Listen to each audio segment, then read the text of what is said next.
Nous continuons notre série d'enseignements sur quoi? C'est quoi notre thème? La prière qui produit la... Je ne t'entends pas bien. La prière qui produit la... Ou encore la prière de... Amen. Nous sommes en train de parler donc de la prière qui produit de la surabondance et la prière ou encore la prière de l'épouse. Amen. Lorsque je dis prière de l'épouse, il ne faut pas penser qu'il s'agit de la façon dont doit prier une femme qui est une épouse d'eux. Okay? Ce n'est pas la prière des femmes mariées. Amen. Dans la vie chrétienne, lorsque vous êtes donné à Jésus, il y a 3 grandes dimensions. Il y a 3 grandes classes spirituelles que vous pouvez atteindre. Et la plus haute des classes, c'est ce qu'on appelle la classe de l'épouse. Amen. Donc il y a classe 1, numéro 1, niveau 2, niveau 3. Le niveau 1, c'est le niveau des enfants spirituels. C'est le niveau qui correspond généralement au démarrage de la vie chrétienne, où Dieu pose dans notre vie les fondamentaux. Et il y a la deuxième étape qu'on appelle l'étape des fils. Alléluia. Et il y a le 3e niveau qu'on appelle le niveau de l'épouse. Et Jésus-Christ, pour son retour, vient chercher une église qui est à la dimension de l'épouse. Quelqu'un donne un bon amen. Quelqu'un donne un bon amen. Alors quand je suis en train de dire la prière de l'épouse, je suis en train de parler de comment celui qui veut rentrer dans cette dimension qu'on appelle l'épouse, et puis celui qui est un chrétien du degré de l'épouse, comment est-ce qu'il doit formuler sa prière. Et je dis que donc, ce sont les chrétiens qui sont arrivés à la classe 3, c'est-à-dire la classe de l'épouse, qui rencontrent vraiment des prières qui produisent de la surabondance. Alléluia. Alléluia. Par exemple, un chrétien qui arrive à la dimension de l'épouse, lorsqu'il prie pour que Dieu lui ouvre les portes du travail, voici comment il est exaucé. Dieu ne lui donne pas seulement du travail. Dieu lui donne non seulement un travail qui pourvoit à ses besoins, mais bien le travail que Dieu lui donne pourvoit plus que ses besoins. Amen. Quand tu es un chrétien à la dimension de l'enfant, tu pries pour avoir du travail, Dieu te donne du travail. Mais le travail est restreint, c'est-à-dire que vraiment, tu ne peux même pas t'exprimer. Ce qui est sûr, tu n'es pas au chômage, mais tu travailles. Mais vous savez qu'il y a travail et puis il y a travail. Alléluia. Quand tu atteins la classe numéro 2 et que tu demandes, c'est-à-dire la dimension, c'est la dimension de quoi? Des fils. Que tu dis, Seigneur, donne-moi du travail. Dieu fait plus que te donner du travail. Il te donne un travail qui pourvoit à tes besoins. Alléluia. Qui te comble. Et puis tu peux même faire aider 2 ou 3 personnes autour de toi. C'est une très bonne chose. Quelqu'un est-il avec moi? Maintenant, la classe numéro 3, la classe de l'épouse, des chrétiens qui prient à la dimension de l'épouse, eux, Dieu fait plus que leur donner un travail qui pourvoit très bien à leurs besoins. Dieu leur accorde, Dieu fait d'eux une source de travail. C'est-à-dire quoi? C'est-à-dire non seulement Dieu les bénit, mais par la bénédiction qu'ils ont, tous ceux qui souffraient du chômage comme eux avant, leur problème de chômage est résolu au travers d'eux. Ça, c'est une autre dimension. La dimension de l'épouse est une dimension qui vous amène non pas à résoudre seulement votre problème, mais quand Dieu résout ton problème, il résout en même temps le problème d'une dizaine, d'une vingtaine de personnes. C'est ce que Dieu va faire. Donc Dieu ne va pas seulement te donner du travail, il va te donner une entreprise qui va faire sortir du chômage de nombreuses personnes. C'est ça que je suis en train de parler. Est-ce qu'on est ensemble? Est-ce qu'on est ensemble? Alors quand je parle de prière, si on te dit la prière qui produit l'exaucement, c'est la classe numéro 1. Si on dit la prière qui produit l'abondance, c'est classe numéro 2. Quand on te dit la prière qui produit la surabondance, c'est classe numéro 3 ou la prière de l'épouse. Que cela soit ton partage, que tu entres dans cette dimension dans le nom de Jésus. Mon message du jour va te montrer des petites nuances dans la prière qu'on appelle la prière du Notre Père. Notre Père qui est aux cieux, que ton nom soit sanctifié. Dans ces phrases que Jésus nous a appris à dire, il y a de la puissance. Il y a un niveau, donc le niveau qu'on va atteindre aujourd'hui, nous sommes à la phase 5 de cette prière-là, qui, tu vas voir la différence quand un enfant prie, quand un fils prie, quand une épouse prie. Les deux peuvent prier pour le même sujet, mais la façon dont ils présentent le sujet va déterminer la quantité de leur exaucement. Amen. Dieu ne va pas seulement te faire sortir de la galère, il va faire de toi une source qui fait sortir d'autres personnes de la galère. Dieu ne s'apprête pas simplement à te donner un enfant. Il veut passer par toi pour faire de toi une personne par qui plusieurs personnes qui n'arrivent pas à avoir d'enfants auront des enfants. Quand tu reçois l'exaucement, quand tu es un chrétien à la dimension de l'épouse, et Dieu vient guérir tes entrailles pour te rendre capable de procréer, il met en toi une dimension qui aide aussi toutes les autres personnes qui souffrent de stérilité à sortir de l'infertilité. Est-ce que quelqu'un me suit? C'est cela que Jésus traduit en Jean chapitre 7, verset 37 jusqu'à 39 en disant, si quelqu'un a soif, si une personne, toi seul tu as soif, si quelqu'un a soif qu'il vienne après moi, Dieu dit, des fleuves d'eau vive couleront de son sein. C'est-à-dire, non seulement Dieu va désaltérer ta soif, mais il va passer par toi, comme les fleuves jaillissent de toi, pour désaltérer la soif d'autres personnes. Est-ce qu'on est ensemble? Est-ce qu'on est ensemble? Amen. Dans la partie de l'enseignement que je vais donner aujourd'hui, par la grâce de Dieu, si tu comprends et que tu appliques ce dont je parle, tu seras à même d'entrer dans cette dimension. Que le Seigneur ouvre ton entendement afin que tu entres dans cette dimension. Amen. Alors donc, dans notre série d'enseignements, alléluia, nous avons parcouru la phase numéro 1. Rappelez-vous ceci, les phases sont les différentes étapes de la prière que Jésus-Christ nous a enseignée. Dites la prière du Notre Père. Les disciples demandent à Jésus, apprends-nous à prier. Jésus dit, quand vous priez, voilà ce que vous devez faire. Entrez dans le lieu secret, c'est la phase numéro 1. Dites, mon Père qui est dans le ciel, c'est la phase numéro 2. Dites, que ton nom soit sanctifié, c'est la phase numéro 3. Dites, que ton règne vienne, que ta volonté soit faite sur la terre comme au ciel, c'est la phase numéro 4. Et puis il dit, on dit quoi encore? Dites, donne-nous aujourd'hui notre pain quotidien, c'est la phase numéro 5. Donc nous sommes arrivés à cette étape-là où on dit à Dieu, donne-nous aujourd'hui notre pain quotidien.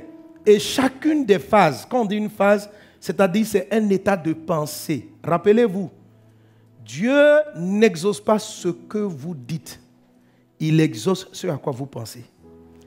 Ce qui fait qu'une prière est puissante et une autre n'est pas puissante, c'est l'état des pensées pendant que vous priez. Si vous voulez réussir votre vie de prière et être exaucé, vivre le surnaturel, travaillez vos pensées. Est-ce qu'on est ensemble? Est-ce qu'on est ensemble? Amen. Mais les pensées, si on dit travailler les pensées, ça ne veut pas dire quelque chose. Tu dois penser à quoi? Alléluia. Et à chacune de ces phases, à la phase précédente, la phase numéro 4, je vous avais dit, tu penses que le Saint-Esprit, tu penses au Saint-Esprit. À la phase numéro 3, que ton nom soit sanctifié, tu penses à Jésus, la puissance de son nom. Quand tu arrives à la phase numéro 4, tu penses au Saint-Esprit qui règne en toi. Quand tu arrives à la phase numéro 5, tu dois commencer à penser à l'expression de ton besoin. Donne-moi le pain quotidien. Dis avec moi, donne-moi aujourd'hui le pain quotidien. Le pain, c'est ce dont tu as besoin. Amen. C'est l'objet de ta prière, c'est le sujet de ta prière. Lisons ensemble nos Bibles dans le livre de Jean, chapitre 5. Ce texte ne sera pas affiché à l'écran, en tout cas au début. C'est notre texte de lecture dans la Bible en papier. Amen. On va se tenir debout et on va lire avec respect la parole de Dieu. Il ne faut pas te sentir fatigué, lève-toi. Par respect pour la parole de Dieu. Nous faisons la lecture. 1, 2, 3. Après cela, il y eut une fête des Juifs et Jésus monta à Jérusalem. Or, à Jérusalem, près de la porte des brebis, il y a une piscine qui s'appelle en hébreu Bethesda et qui a 5 portiques. Sous ces portiques étaient couchés un grand nombre de malades, des aveugles, des boiteux, des paralytiques qui attendaient le mouvement de l'eau. Car un ange descendait en temps dans la piscine et agitait l'eau. Et celui qui descendait le premier était guéri de sa maladie. Amen. Verset 5. Là se trouvait un homme malade depuis 38 ans. Jésus, l'ayant vu coucher, et sachant qu'il était malade depuis longtemps, lui dit, « Veux-tu être guéri ?» Le malade répondit, « Seigneur, je n'ai personne pour me jeter dans la piscine quand l'eau est agitée. Et pendant que j'y vais, un autre descend devant moi. » « Lève-toi, lui dit Jésus, prends ton lit et marche. » Aussitôt, cet homme fut guéri, il prit son lit et marcha. Amen. On peut acclamer la parole du Seigneur. et se rasseoir. Amen. Je peux avoir plutôt le temps devant. Donne-moi le temps. Alléluia. Amen. Donc, qu'est-ce que dit la parole de Dieu? La Bible nous raconte cette histoire de ce paralytique. Et pourquoi ça nous intéresse dans la prière? Le monsieur souffre depuis 38 ans. Il était à l'hôpital. Bethesda peut être appelé, c'était un hôpital. Il y avait beaucoup de malades. Seulement dans cet hôpital-là, on guérissait un malade à la fois. Ok? Donc, j'étais là, plusieurs malades étaient couchés. Il y avait un qui était là-bas depuis 38 ans. Je crois que ce qui a attiré Jésus vers cette personne, c'est la persévérance de sa foi. Amen. C'est sa persévérance. Il était malade depuis 38 ans, mais il ne désespérait pas. Il n'est pas parti à la maison, il attendait son tour. Depuis beaucoup d'années, il n'arrivait pas à être jeté dans l'eau pour être guéri quand l'ange venait toucher l'eau. Et Jésus arrive, Jésus ne s'occupe même pas des autres malades, il va directement vers lui. Et Jésus lui dit, veux-tu être guéri? Veux-tu être guéri? Verset suivant. Le malade lui répondit, Seigneur, je n'ai personne. Mes amis, est-ce que c'est la question qu'on lui a posée? On dit, veux-tu être guéri? Il dit oui ou non. Il commence à expliquer une histoire. Non, tu vois, Seigneur, je n'ai personne pour me jeter dans les eaux quand je veux y aller. J'ai dit, mon gars, tu bavardes trop. Lève-toi, marche pour partir. Amen. Ce qui a été exaucé, ce n'est pas la prière de ce monsieur, c'est sa persévérance. Beaucoup de personnes ne sont pas exaucées parce qu'elles ne savent pas dire à Dieu ce qu'elles doivent dire. Est-ce qu'on est ensemble? Vous allez remarquer dans d'autres textes, le temps va nous manquer de le lire, Jésus s'approche de Bartimée par exemple. Bartimée a crié, Jésus, Jésus, guéris-moi. Quand Jésus l'a appelé, qui s'est approché? Jésus lui dit, que veux-tu que je fasse? Ça paraissait évident, mais Jésus pose souvent la question aux gens, que veux-tu que je fasse? Et il répond, je veux que je recouvre la vue. Et dès cet instant, Jésus lui a ouvert les yeux. Pourquoi Jésus demandait souvent au malade, que veux-tu que je fasse? Quand même le problème était évident. Mes amis, il y a une partie d'exaucement de vos prières qui vient dans la façon dont vous présentez votre sujet. Quand tu pries, ce que tu vas dire est important. La Bible dit dans le livre de Romains, c'est en croyant du cœur qu'on... Amen. Qu'on parvient au salut. Non, c'est en croyant du cœur qu'on reçoit le salut. Mais c'est en confessant de la bouche qu'on parvient au salut. Alléluia. Qu'on parvient au salut. C'est-à-dire, il y a le moment où tu crois dans ton cœur et il y a ce qui va sortir de ta bouche. Dieu a pensé créer la terre. Mais pour que la terre apparaisse, pour que la lumière soit. Et la Bible dit, il a dit que la lumière soit. Et la lumière fut. Lorsque tu pries, il y a certaines choses que tu dois savoir exprimer. Tu dois savoir dire ce que tu veux. Qu'est-ce que tu veux? Alléluia. Qu'est-ce que tu veux? Tu dis tu veux te marier, mais tu veux quoi? Tu veux quoi? On dit non, je veux marier. Mais par exemple, prenons le cas de ce monsieur qui ne s'est pas exprimé ce qu'il a dit. Jésus lui demande, que veux-tu que je fasse? Que veux-tu être guéri? Tellement dans sa vie, il n'a vu depuis 38 ans que les seules personnes qui étaient guéries étaient celles qu'on aidait et qu'on jetait dans la piscine. Qu'il a fini par croire que son besoin, au lieu de focaliser son besoin sur la guérison, il a focalisé sa prière sur le moyen pour obtenir son miracle. Vous comprenez? Alléluia. Par exemple, dans la vérité, tu as besoin d'une maison. Et ton besoin, par rapport au nombre d'enfants que tu as, c'est 4 chambres, un salon. Alors, quand Jésus vient te demander, veux-tu une maison? Voilà comment beaucoup répondent. Ah Seigneur, mon salaire ne me permet que de prendre. Est-ce que c'est ce qu'on t'a demandé? Veux-tu une maison? Ah, le salaire que j'ai ne me permet pas de prendre une maison. Quand je veux prendre une maison, les loyers augmentent et les gens posent le problème de la caution. Ils exposent le problème de la caution. Tu vois, tu es en train de rire de ce monsieur, mais tu lui ressembles. Ok? Amen. Je te demande, veux-tu ceci? Tu regardes la complexité du problème pour obtenir ce que tu veux là, sur la terre, et c'est ce que tu présentes à Dieu.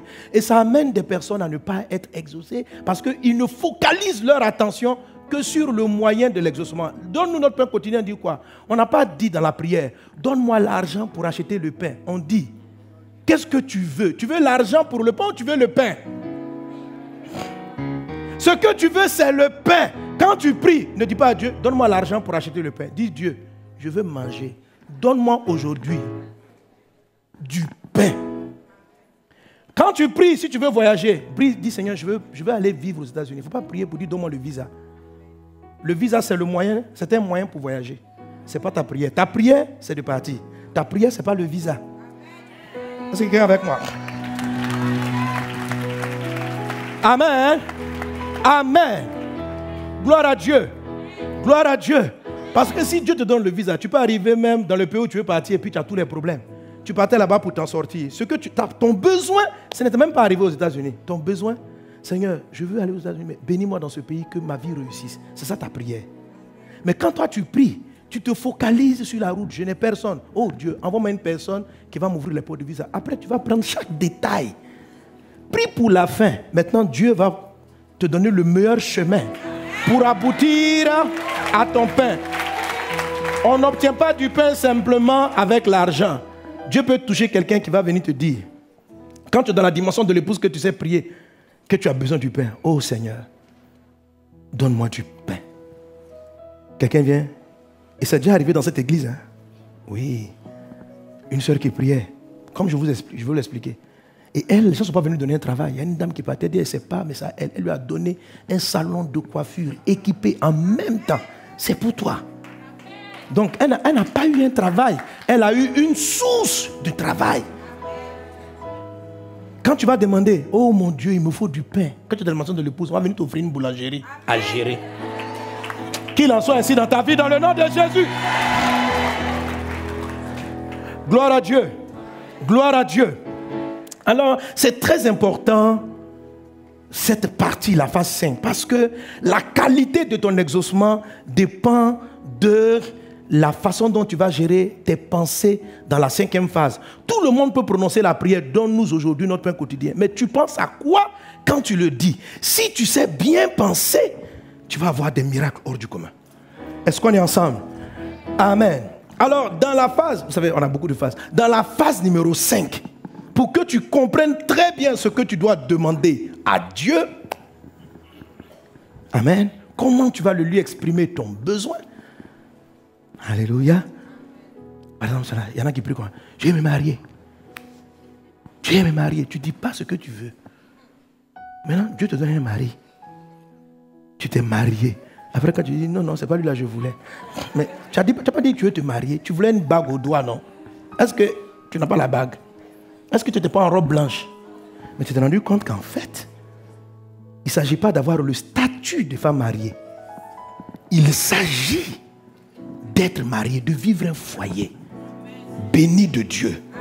Alors si tu focalises ton attention sur le moyen pour avoir un foyer, tu peux rater ta prière.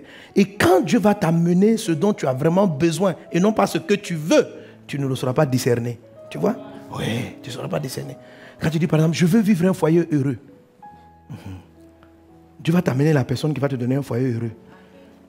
Mais peut-être que ce n'est pas trop ton genre. Toi, tu voulais un gars grand. Lui, il n'est pas très grand. Tu peux ne pas voir l'exaucement. Pourquoi? Parce que tu n'as pas su formuler ta prière. Ce que je vais t'expliquer aujourd'hui, dimanche prochain et dans quelques temps, va t'aider. La Paul dit, nous ne savons pas ce qu'il faut dire à Dieu. Alléluia. La phase numéro 5 nous apprend à demander le pain. Amen. De la bonne manière. Alléluia. Et dans cette phase-là, pour comprendre comment on demande le pain, c'est-à-dire ce dont on a besoin, pour mieux comprendre, je vais subdiviser ça en 3 parties. La première partie de la phase numéro 5 va t'aider déjà à comprendre la différence entre la prière des enfants, première classe, la prière des fils, deuxième classe, et la prière de l'épouse qui produit la surabondance. Alors les 3 parties, la première partie c'est donne-nous. Dis avec moi, donne-nous. Donne-nous. Amen. Jésus, regardez dans la prière de notre Père, il ne dit pas, donne-moi le pain dont j'ai besoin. Il dit, donne-nous. Ça veut dire le nous. Ce n'est pas un nounoiement. Ce n'est pas que tu es en train de te nounoyer. Et toi, seul, tu parles. Nous sommes là, nous sommes arrivés à la réunion. Et puis si tu es seul, on dit qui est là? Nous sommes, c'est-à-dire toi seul tu es nous. Non, il ne s'agit pas de te nous noyer. Quand Dieu dit nous, c'est-à-dire en train de dire distinctement que toi tu as besoin du pain, mais quand tu pries, ne prie pas pour ton pain seul. Tu dois dire, donne-nous aujourd'hui, pas donne-moi. Pour avoir de la surabondance, le chrétien qui va avoir la boulangerie au lieu d'avoir le pain, ne prie pas en disant, donne-moi du pain. Celui qui dit, donne-moi du pain, Dieu lui donne un pain. Celui qui dit, donne-nous, Dieu lui donne une boulangerie. Est-ce que quelqu'un est avec moi? Est-ce que quelqu'un est avec moi? Dis avec moi, donne-nous aujourd'hui. Ça, c'est la première partie. Après, il dit, donne-nous du pain. La deuxième partie de la phase numéro 5, c'est le pain. Dis avec moi le pain. Le pain. Là, c'est un enseignement aussi. Amen. Et la troisième partie, c'est le quotidien. Donc, donne-nous aujourd'hui, le pain d'aujourd'hui. C'est très important dans cette phase de la prière. Pourquoi Dieu répète 2 fois le aujourd'hui? Dans certaines versions, il ne dit pas, c'est écrit, donne-nous aujourd'hui le pain d'aujourd'hui. Ça fait un peu ce qu'on appelle une tautologie. Une insistance sur le aujourd'hui, on ne sait pas pourquoi. Donne-nous aujourd'hui du pain. Mais il dit non. Quand tu pries, dis, donne-nous aujourd'hui le pain d'aujourd'hui. Donc si tu veux comprendre la phase numéro 5, il faut t'attarder sur le aujourd'hui de aujourd'hui et non pas aujourd'hui de demain. Donne-nous aujourd'hui le pain d'hier ou le pain de demain. Non. À chaque jour, suffit sa peine. Alléluia. Et ça, on va comprendre ça à la partie numéro 3. Tout ça, c'est inclus dans la phase numéro 4. Dans la phase, combien? Ah, tu suis bien. Amen. Donne-nous aujourd'hui notre pain quotidien. Alors aujourd'hui, le Seigneur veut te parler du donne-nous. Alléluia. Donne-nous. Dis avec nous, donne-nous. Donne-nous. Ce que Jésus-Christ est en train de dire à ses disciples. Si vous voulez prier comme moi et voir la prière qui marche, il faut que vous arrêtez de regarder à vous-même, à ne penser qu'à toi, à ne voir que toi seul et seulement toi sur la terre. On appelle dans le français le nombrilisme, l'égocentrisme, l'égoïsme. Pasteur Yvan dit le moitrimonisme. Moi, donne-moi, Seigneur, je suis fatigué, ma vie, tu ne penses qu'à toi, je ne suis pas content, je suis content, je suis heureux, je ne suis pas heureux, je.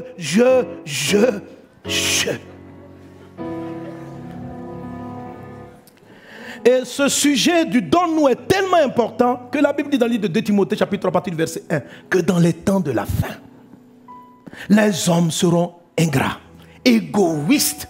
Il y a une maladie qui touche notre monde, qui est la base des drames, des problèmes des foyers, des problèmes des couples. C'est l'égoïsme. Les gens ne se marient pas pour l'autre, les gens se marient pour eux. Je vous ai donné l'enseignement là-dessus, n'est-ce pas? Quand je voulais parler de l'amour du poulet. Ou l'amour pouletique. Non, les gens n'aiment pas les conjoints. Les gens s'aiment eux-mêmes. Le monde est centré sur le soi. Le moi. Pourquoi tu ne veux plus vers ce monsieur? Il ne m'arrange pas. Il ne me plaît pas.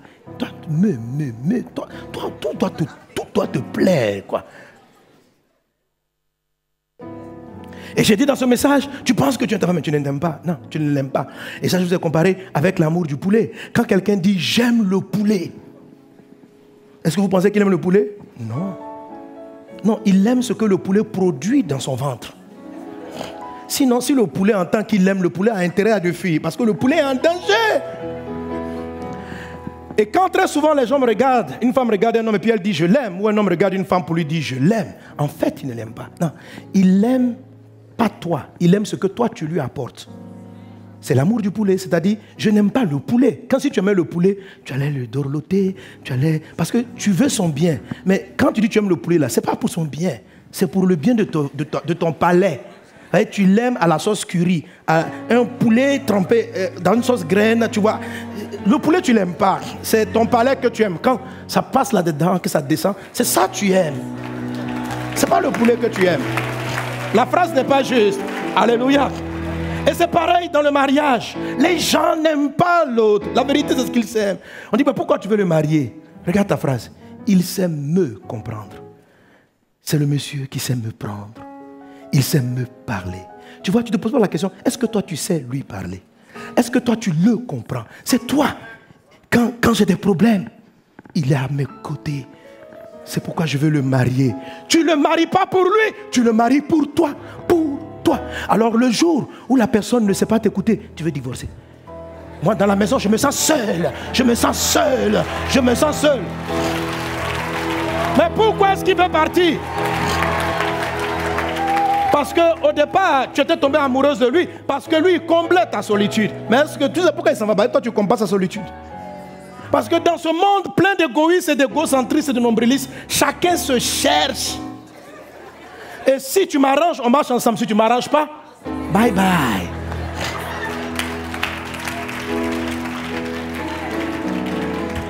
Et ce problème empoisonne la vie de prière efficace. Quand les gens prient, ils ne savent pas qu'ils sont mus par une pensée profonde d'égoïsme, de centralisation sur leur vie. C'est la raison pour laquelle, quand vous touchez cette phase, vous devez comprendre ce que Jésus a dit. Donne-nous, pas donne-moi. Pardonne-moi. Est-ce que tu es avec moi? Est-ce qu'on est ensemble? Tu dois vaincre cette maladie, sans quoi ta vie sera misérable. Ta vie ne sera pas épanouie. Écoute, le vrai bonheur ne se trouve pas dans la réalisation de tous tes désirs personnels. En fait, est-ce qu'on est ensemble? Est-ce qu'on est ensemble? Oh, la parole de Christ, elle est profonde. Elle est profonde, elle est profonde, elle est profonde. Regarde ce qu'il dit dans le livre de Jacques. Dans Jacques, il dit ceci. Il dit, priez les uns pour les autres, afin que vous soyez guéris. C'est-à-dire, pour être réellement guéri, il ne faut pas simplement prier pour ta santé. Amen. Il faut prier, Jacques chapitre 5, verset 16. Disons-le ensemble, on dit quoi? Confessez donc vos péchés les uns aux autres et priez les uns pour les autres afin. Reste un peu un moment, tu vois. Afin, ça veut dire, c'est ce qui va arriver après. Que quand tu cultives l'art de t'inquiéter, de penser à autrui, ça produit en toi le rétablissement de tout, la guérison de tout. Si tu as la maladie des finances, prie les uns pour les autres, tu seras guéri financièrement. Si tu as la maladie, une maladie physique, prie pour ton frère aussi qui a le même mal. Et toi aussi, tu seras guéri. Confessez vos péchés les uns aux autres. Quand tu dis confesser, c'est confesser tes luttes, tes combats, croire dans la valeur de l'autre, dans l'importance de l'autre. Dis avec moi, donne-nous. Donne-nous. Alléluia. Alors, je le dis comme ça, hein. Beaucoup de gens, quand ils font la prière de notre Père, ils prononcent donne-nous, mais dans leur pensée, ils pensent moi.